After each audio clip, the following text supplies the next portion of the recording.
போன போலீஸ் எப்படி வந்து ஷீட் போட்டு அடிச்சு மூடினான உதயத்தூரில், அதே மாதிரி இந்த போலீஸ் வந்து ஷீட் அடிச்சு மூடுறாங்க. என்ன மாற்றம்? பாஜக அரசை எதிர்த்து போராடவில்லை, மோடி அரசை எதிர்த்து போராடவில்லை, மோடி பதவி விலக வேண்டும் என்று போராடவில்லை. பஞ்சு மிட்டாய் தலைவர்கள் அப்படின்றார். தலித் இயக்கங்களை பற்றியும் தலித் தலைவர்களை பற்றியும் அவர்களின் மதிப்பீடு என்னவாக இருந்தது என்றால், பஞ்சு மிட்டாய் தலைவர்கள். அதுனா என்ன அர்த்தம் தெரியுமா? காலி பண்ணணும், அவர்கிட்ட யாரும் ஆள் இல்லை, எல்லாம் உங்ககிட்ட வந்துட்டான், ஒன்றும் முக்கியத்துவம் கொடுக்காதீங்க, அவர் சொல்றதெல்லாம் செய்யாதீங்க, அவர் விரும்புறதெல்லாம் செய்யாதீங்க, ஏதோ ஒரு மந்திரி பதவி கொடுத்தீங்க அதோட நிறுத்திக்கிங்க.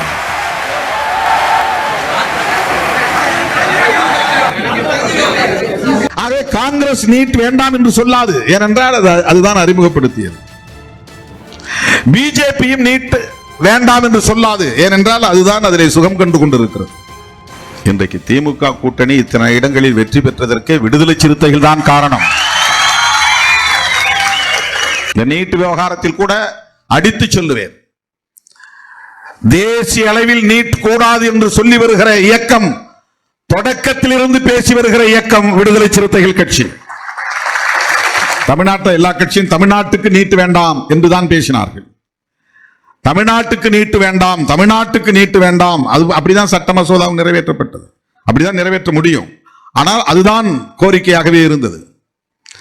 இது இந்தியா முழுவதும் தூக்கி எறியப்பட வேண்டும். இந்த பார்வை விடுதலை சிறுத்தைகள் கட்சிக்கு மட்டும்தான். அன்றைக்கும் சரி, இன்றைக்கும் சரி. இப்போது கூட நானும் தோழர் ரவிக்குமார் அவர்களும் கரப்பாம்பூச்சி போராட்டத்துக்கு போயிட்டு வந்தோம். கரப்பாம்பூச்சிகள் ஜனதா கட்சி, அவர்களுடைய கோரிக்கை கல்வி அமைச்சராக இருக்கிற தர்மேந்திர பிரதான் பதவி விலக வேண்டும். அதுதான் ஒரே கோரிக்கை. அவங்க யாரும் நீட் தேர்வே கூடாதுன்னு சொல்லல. இடையில போற நம்மள மாதிரி ஆட்கள் தான் நீட் தேர்வே வேண்டாம்னு சொல்றோம். இந்த சிஜேபி என்கிற அமைப்பை சார்ந்தவர்கள் முன்வைக்கக்கூடிய கோரிக்கை, நான் போனதும் கேட்டேன், கல்வி அமைச்சர் மட்டுமா வந்து இதுக்கு பொறுப்பாக முடியும்? இந்த அரசாங்கமே இதுக்கு பொறுப்பு தானே. பேன் நீட் அப்படின்னு ஏன் நீங்க முழங்க கூடாது? பிரதமர் பதவி விலக வேண்டும் என்று ஏன் நீங்கள் பேசக்கூடாது? அது நெக்ஸ்ட் ஸ்டெப் சார் அப்படின்னா. அவங்க லேர்னிங் ஸ்டேஜில் இருக்கிறாங்க, அரசியல்ல கற்கும் நிலையில் இருக்கிறார்கள். தப்புன்னு சொல்லல, நான் விமர்சிக்கல. ஆனா இன்னைக்கு நடக்கிற இந்த போராட்டம், வடக்கு இருக்கிறவர்கள் எல்லாம் போராடுகிறார்கள் என்றார்கள். வடக்கே இருப்பவர்கள் பாஜக அரசை எதிர்த்து போராடவில்லை, மோடி அரசை எதிர்த்து போராடவில்லை, மோடி பதவி விலக வேண்டும் என்று போராடவில்லை.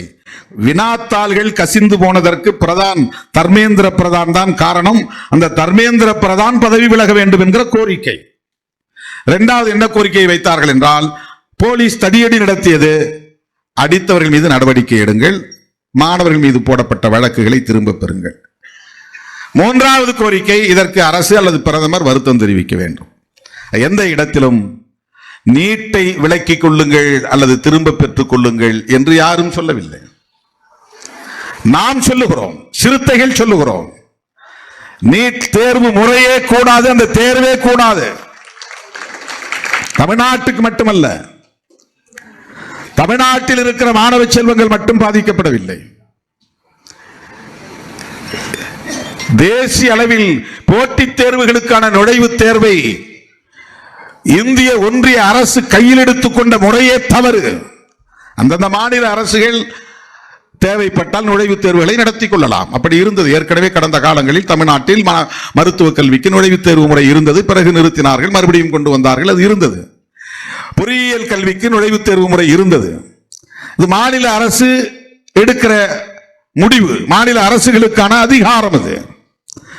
ஆனால் இந்தியா முழுவதும் ஒரே மாதிரியான கல்விக் கொள்கை, சமமான கல்விக் கொள்கை என்பது வேறு, ஒரே மாதிரியான கல்விக் கொள்கை என்பது வேறு. அந்த கல்விக் கொள்கை சனாதன சக்திகளின் விருப்பப்படி வரையறுக்கப்படுகிறது. அதை திணிக்க பார்க்கிறார்கள்.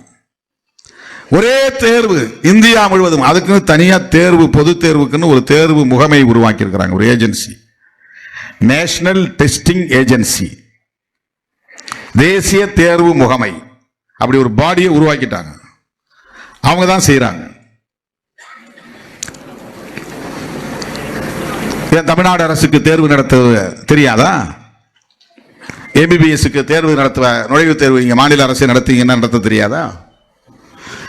இப்ப நீட் தேர்வின் மூலம் என்ன நிலை உருவாகி இருக்கிறது என்றால், 12ஆம் வகுப்பு படித்த மாணவர்கள் அந்த 12ஆம் வகுப்பில் எவ்வளவு மதிப்பெண்கள் எடுத்தாலும் அது பயனில்லை, அது மதிப்பில்லை. 1200க்கு 1190 எடுத்தால் கூட மதிப்பில்லை. நீ தனியே கோச்சிங் கிளாஸ் போகணும், நீட்டுக்காக பல மாதங்கள் கண் விழித்து படித்து தேர்வு எழுதி வெற்றி பெற வேண்டும். அது சிரமமாக இருக்கிறது என்கிற காரணத்தினால் தான் அதிகார வர்க்கம் அதை முன்கூட்டியே வினாத்தாளை எடுத்து கசிய விட்டு அதை கோடிக்கணக்கிலே வணிகம் செய்கிறார்கள். முன்கூட்டியே விற்பனை பண்ணிடலாம். கொஸ்டின் பேப்பர் கையில் கிடைச்சா எத்தனை லட்சங்களை கொட்டி கொடுப்பதற்கும் மாணவர்கள் தயாராக இருக்கிறார்கள், அந்த குடும்பங்கள் தயாராக இருக்கின்றன. ஆக இந்த முறைகேடுகள் நிகழ்வதற்கு எது காரணம்? எந்த முடிவு காரணம்? காங்கிரஸ் ஆட்சி காலத்தில் தான் இது கொண்டு வரப்பட்டது, பாஜக ஆட்சி காலத்தில் கூட அல்ல. காங்கிரஸ் ஆட்சி காலத்தில் கொண்டு வரப்பட்டது என்பதனால் இதை நாங்கள் தூக்கி எறிகிறோம் என்று ஏன் பிஜேபி தூக்கி எறியக்கூடாது? எத்தனையோ பல திட்டங்களுக்கான பெயரை காங்கிரஸ் கொண்டு வந்தது என்பதற்காக மாற்றுகிற அரசு தானே பாஜக அரசு. காந்தியின் பெயரால் 100 நாள் வேலை திட்டம் காங்கிரஸ் அரசு தான் கொண்டு வந்தது. காந்தியின் பெயரே இருக்கக்கூடாது என்ற இந்த திட்டத்தின் பெயரை மாற்றியது தானே பாஜக அரசு. அப்படி என்றால் இந்த நீட் தேர்வு எங்கள் அரசு கொண்டு வரவில்லை, இது காங்கிரஸ் ஆட்சியில் தான் கொண்டு வந்தார்கள் என்று காங்கிரசின் மீது ஏன் பழி போட பாஜக தயாராக இல்லை? அந்த நீட் தேர்வை ரத்து செய்ய தயாராக இல்லை. இதெல்லாம் நாம் எழுப்ப வேண்டிய கேள்விகள். ஆகவே காங்கிரஸ் நீட் வேண்டாம் என்று சொல்லாது, ஏனென்றால் அதுதான் அறிமுகப்படுத்தியது. பிஜேபியும் நீட் வேண்டாம் என்று சொல்லாது, ஏனென்றால் அதுதான் அதிலே சுகம் கண்டு கொண்டிருக்கிறது, அதை நடைமுறைப்படுத்திக் கொண்டிருக்கிறது. நீட் தேர்வே கூடாது என்று சொல்லுகிற அரசியல் இயக்கம், தொடங்கிய நாளில் இருந்து அறிவித்துக் கொண்டிருக்கிற இயக்கம் விடுதலை சிறுத்தைகள் கட்சி. 27ஆம் தேதி நடைபெறப் போகிற ஆர்ப்பாட்டத்திலும் கூட நீங்கள் முன்வைக்க வேண்டிய முதல் முழக்கம், வேண்டாம் வேண்டாம், நீட் தேர்வு வேண்டாம், தேசிய அளவில் ரத்து செய்ய வேண்டும் என்ற கோரிக்கைகளை தான் உயர்த்தி பிடிக்க வேண்டும். மாநில அரசுகளின் அதிகாரத்தில் தலையீடு செய்கிறது. தனியார் கல்வி நிறுவனங்கள் கொள்ளையடிப்பதற்கு சட்டப்பூர்வமான அங்கீகாரத்தை இது தருகிறது. மாணவர்களை பாடத்திட்டத்தின்படி கல்வி கற்க விடாமல் பயிற்சி திட்டங்களின் மூலம், கோச்சிங் கிளாஸஸ், பயிற்சி வகுப்புகளின் மூலம் தேர்வு எழுதுகிற நிலையை உருவாக்கி, போட்டி உளவியலை உருவாக்கி, மன அழுத்தத்தை உருவாக்கி, அதன் மூலம் பலரின் உயிரை காவு வாங்கிக் கொண்டிருக்கிற திட்டம். எனவே நீட் கூடாது என்பதுதான் நம்முடைய ஒற்றை முழக்கமாக இருக்க வேண்டும். தர்மேந்திர பிரதான் மாறிட்டார்னா இன்னொரு ஆள் வரப்போறான், இன்னொரு ஆள் வந்தான்னா அதே தான் வேலை நடக்க போகுது. இப்ப இருக்கிற அதிகாரி தூக்கி போட்டு வேற ஒரு அதிகாரியை போட்டு அதே தான் நடக்க போகுது. போன ஆட்சியில் இருந்த போலீஸ் எல்லாம் மாத்திட்டாங்க, இப்ப புது போலீஸ் வந்துட்டாங்க. அம்பேத்கர் சிலை வச்சா அந்த போலீஸ் வந்து எடுத்துட்டு தான் போறான். அம்பேத்கர் சிலையை திறந்து வச்சா இதே போலீஸ், போன போலீஸ் எப்படி வந்து ஷீட் போட்டு அடிச்சு மூடினான உதயத்தூரில், அதே மாதிரி இந்த போலீஸ் வந்து ஷீட் அடிச்சு மூடுறாங்க. என்ன மாற்றம்? அதிகாரிகளை மாற்றுவதால், அமைச்சர்களை மாற்றுவதால் விளைவுகள் மாறுமா என்றால் மாறாது. நீட் தேர்வினால் ஏற்படுகிற பாதிப்பு மாற வேண்டுமானால் தேர்வை ரத்து செய்ய வேண்டும். தர்மேந்திர பிரதான் பாவம், பாவம்னா நான் அவன் மேல தனிப்பட்ட முறையில் சொல்லல, அவரை பற்றி நமக்கு எதுவும் தெரியாது. ஒரு தனிநபரை மட்டும் பதவி விலகி சொல்லுவது என்பது ஒரு முழுமையான விளைவை, நல்ல விளைவை அது ஏற்படுத்தாது என்பதால் சொல்லுகிறேன். அப்படின்னா அடிப்படையில் மொத்தத்தில் இந்த அரசு பொறுப்பேற்க வேண்டும், நரேந்திர மோடி பதவி விலக வேண்டும் அப்படின்னு சொல்லுங்க. கடந்த சில ஆண்டுகளில் பல போட்டித் தேர்வுகளில் 152 முறை கொஸ்டின் பேப்பர் லீக் ஆயிருக்கு.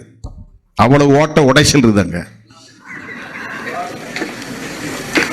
இந்த சிஸ்டத்தில், அவ்வளவு ஓட்டை உடைச்சல் இருக்கு. நீ யாரை மாத்தினாலும் கடைசி ஆள் பியூன் வரையிலும் மாத்தினாதான் முடியும்.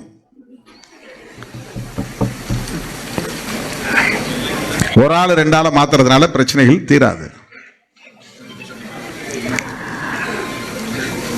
ஆக அந்த அடிப்படையில் தான் விடுதலை சிறுத்தைகள் கட்சி நீட் தேர்வை முழுமையாக திரும்ப பெற வேண்டும் என்று வலியுறுத்துகிறோம்.